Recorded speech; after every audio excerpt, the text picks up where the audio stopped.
Week 2 of the Black Ops 7 season has come and gone, which means there are Challengers Cups that have wrapped up, as well as some drama spicing up both in the Challenger scene as well as in the CDL. We'll be talking about that here in this video. But first off, we want to give just our credits to the EU Challengers Cup champions, Esports Rock. They came out and fought against Clutch Ryan, which was Team Frenchies from Cup number 1, and they came out and won the second cup. So congratulations to them. However, with any challengers, anything always comes drama. And in this, there was the drama of ping when it comes to this matchup. So you had the Saudi team going up against what was Team Frenchies. So they were playing from two completely different areas of the EMEA region, which caused some drama. Linz himself once again takes to Twitter and says, GG's Saudi League finished top 2. Literally played half the maps today on 100 ping. I might be playing in the Saudi League. I don't know. Activision, good job trying to make all the EU guys quit. You are doing great. Which one of the content creators from the Team Falcons reached back out and said, my dear Linz, I played 4 matches on the European server while Team Rock played only 3 matches. The decisive final match was also played on the European server. You can congratulate the winning team. Keep working hard and coming back next time. Basically trying to say everybody's playing on equal ping, so you basically should not be complaining about it. So one of the things that's really interesting with this drama here is you were talking about ping in an online league, so a lot of people are going to be taking this championship victory with a grain of salt, thinking that Team Rock was not actually the true victors because of the ping difference. Ping cheese has always been a problem within an online league, and when looking at this, honestly, I feel like if they really want to settle who's better, they just got to show up on LAN. You know, we've got Major 1 coming up, and I think that that's just going to be the best time for these teams to come out and show off who really is the better team. If it is truly a matter of ping, if Team Rock comes out on LAN and they get slammed, then maybe it was a difference of ping. But either way, congratulations to Team Rock for winning the cup. Good job on your win, and we hope to see you guys in Major 1. We really want to see what you guys are going to be able to do on LAN. Moving over to the North American side, our wonderful champions of T-Bush Gaming bow out at top 8 in the Challengers Cup in NA, and instead you have your Challengers Cup champions are Omit Brooklyn. Omit Brooklyn did make a roster change going from Cup 1 into Cup 2. They dropped Dylan Rex and picked up a Aluca West, and this is where things get really, really spicy. So, looking over at Aluca. Aluca comes in there, an 18-year-old player from Germany, getting picked up by Omit Brooklyn here in this season, and they are making a statement. In this matchup, they played in against Project Notorious. They won 3-1, and Aluca drops a 1.75 KD, 133 kills, 14,000 damage, and a plus 57 over 4 maps. So even in the map that they lost, Aluca absolutely was frying, doing everything possible to get the win, and that really, it was just shown. I mean, looking at the rest of this lobby here, that's a horrible, I should not have clicked on that. I'm so sorry. Looking at the rest of this lobby, you can see that Aluca has 2,500 more damage than the second highest on the lobby at their own teammate, what being Tyler Fellow. So because of this, there's been a ton of conversations about what the CDL teams should be doing. A lot of teams are starting to look at Aluca and are starting to say, hey, you got to start thinking about this guy. You got to start looking at him. I mean, even looking at the grand finals in against Falcons Academy White, they were going up against a pretty veteran team with Arcides, Paul X, King Abadi, and Priesta. Priesta dropping a 1.23 in the finals. Despite only winning 2 maps, Priesta actually played a really, really solid series, getting a 1.23 at 14,926 damage. But on the victory side of Omit Brooklyn, you have Aluca, who dropped a 1.06, Brack with a 1.08, Tyler Fellow with a 1.06, and Nate with a 0.73, and then Arcides with a 0.82, King Abadi with a 1.04, Paul X with a 0.98, and Priesta with a 1.23.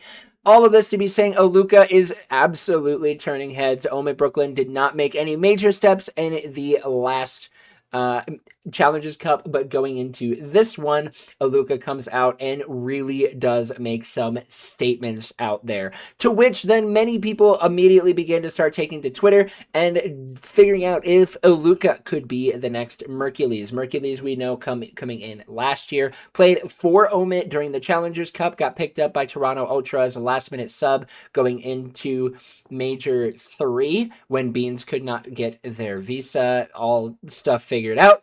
Mercules came in absolutely fried under Toronto Ultra, got picked up by Optic Texas going into Major 4, and completely turned their season around. They took Optic Texas from being the worst team in the league to then winning champs and going through and winning EWC and then winning the Monster 75K Invitational and then losing in grand finals in the Kason Invitational. So Mercules is just showing to be an absolute game changer. And now the question is Aluka going to possibly be another game changer here for the scene? In fact, even Patrick Price Aches comes in and immediately takes to Twitter and starts talking, literally tells Scrap on a call to start making some calls. No, I'm muting my shit. I have a question. Mute your shit. Hey, I'm gonna lower Aluka a little bit. Hey, what's up? Yeah, look, man, I'm glad Ernie's here, bro.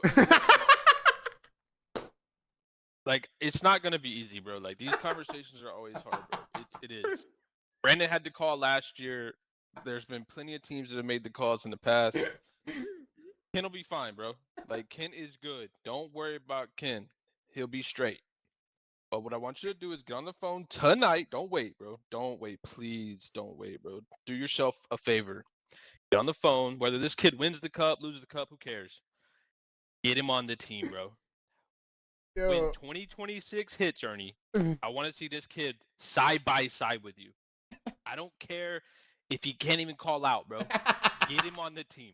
I don't even care if he fucking loses whatever English he has right now. If he loses that too, bro. Yeah, who can't be begging? Isn't it? Didn't you say he's French?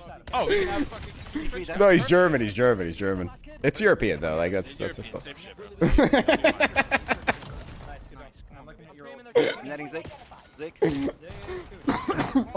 Oh my god. I think, Pat, I think this guy gets fucking turned too, dude. Like, this is Ernie, are you watching? Like, look, he's ripped. Oh my god, no. Oh my god, he's screaming. He's screaming now.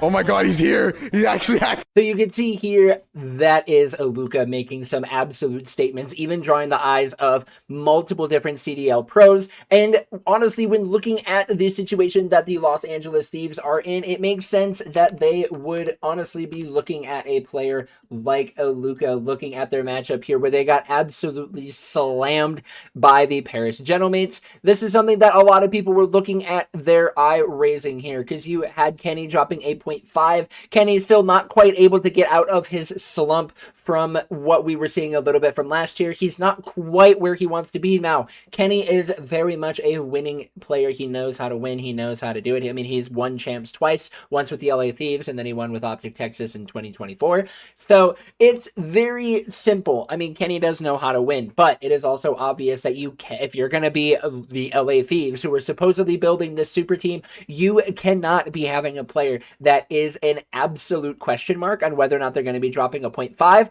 or whether or not they are going to be frying. That's just something you really have to take into consideration. And on top of that, you do have one other team that might honestly be looking at making a change if they're not able to figure out where they are. And on the opposite side, you have another team that possibly could be looking at making a change, where you can see FaZe Vegas in their Map 5 win against the Paris Gentlemates. They had some honestly really solid series all across the board, except for Draza dropping a 0.75.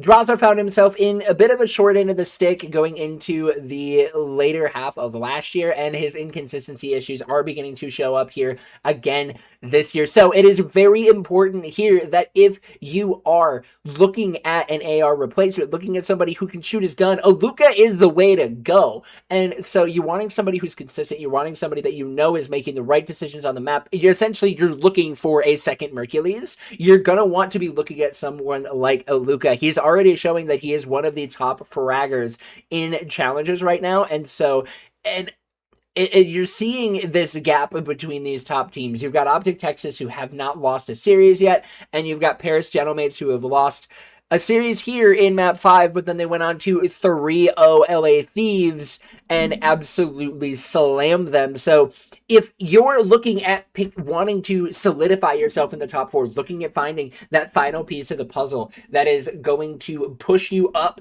and give you an opportunity to win a major or win champs, you have these opportunities to do it now. For a team like LA Thieves and even a team like FaZe, you're not going to be looking at risking your entire champ season if you go and you take a pickup for Aluka. If you pick up Aluka now, you're really not risking a lot.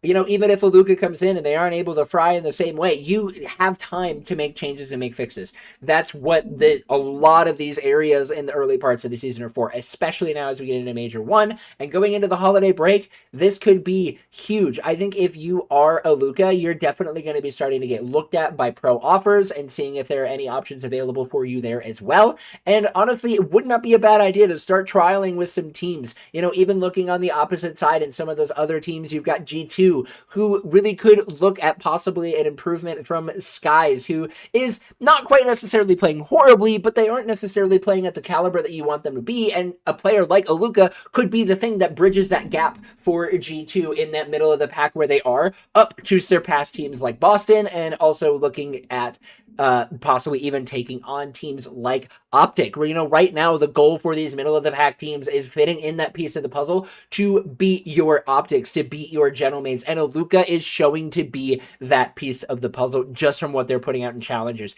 They took an Omit Brooklyn squad, turned them around, and gave them a cup victory when they didn't do as well in cup number 1, and has now taken them to a cup number 2 victory. So this is something that if you are the Thieves, the Gentlemates, or not Gentlemates, if you are Thieves, if you are FaZe, if you are G2, you gotta be looking at a player like Aluka. So many players right now and teams are constantly looking at recycling pros, but this year is the year to be looking at challengers. There are so many teams and so many players that are starting to make names. Heck, you can even be looking at players like Brack. Neum from the Huntsman has been making a ton of noise in challenges. Yes, the Huntsmen haven't fully been winning it out, but Neum is consistently putting out good numbers. So CDL teams can be looking at some of these young guns and looking at the veterans around them, especially looking at teams like, you know, FaZe and Thieves, the two teams that really are missing just kind of one piece of the puzzle to really bring them up to that Optic Texas level. You're going to be putting them around some veteran players.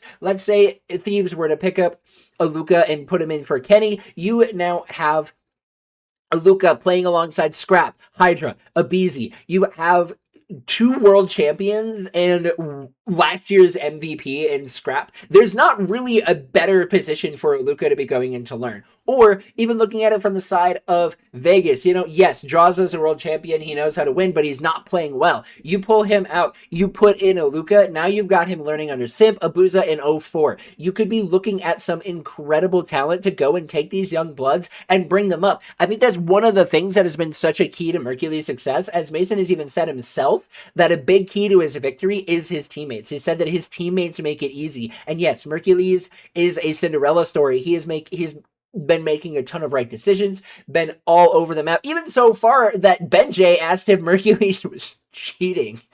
And still, he had Shotzi, Hook, and Dashi to come alongside him and help him to get even better.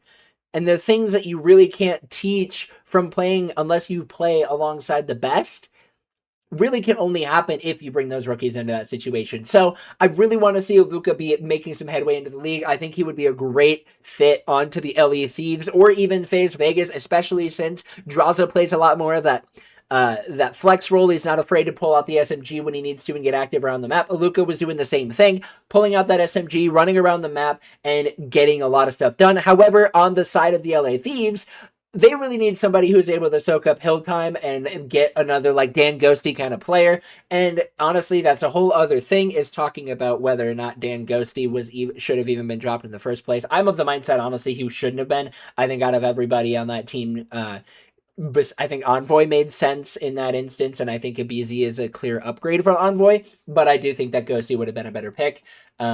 Anyways, looking at that, they need somebody to soak up hill time. You know, that's something that in the map 1, yes, they got absolutely slammed, but in terms of hill time, you just don't have anybody who really was soaking up a ton of hill time. Kenny has been trying to put in that role, but he is also running a 0.73, and it has not been working really well. You need somebody who can sit on the hill and get kills, which is something that it wasn't doing, which is what Dan Ghosty absolutely did, dropping a 2.9 in that hard point. And I think somebody like Aluka, who was doing, again, a lot of the same thing, was sitting on hill time, was getting kills, finding kills, and getting that OBJ time, would be absolutely massive for a team like the LA Thieves. So let me know what you guys think in the comments. Let me know if you think Aluka is truly going to be the next Mercules. We're going to be looking at trying to cover more and more of the CDL and the challenges scene. I'm trying to see if I can hopefully get 2 analysis videos out during the holiday break, but we'll see. Thank you guys so much for watching. I hope you guys have a wonderful rest of your day. You are loved, you are valued, you are fearfully and wonderfully made, and we will see you guys next time.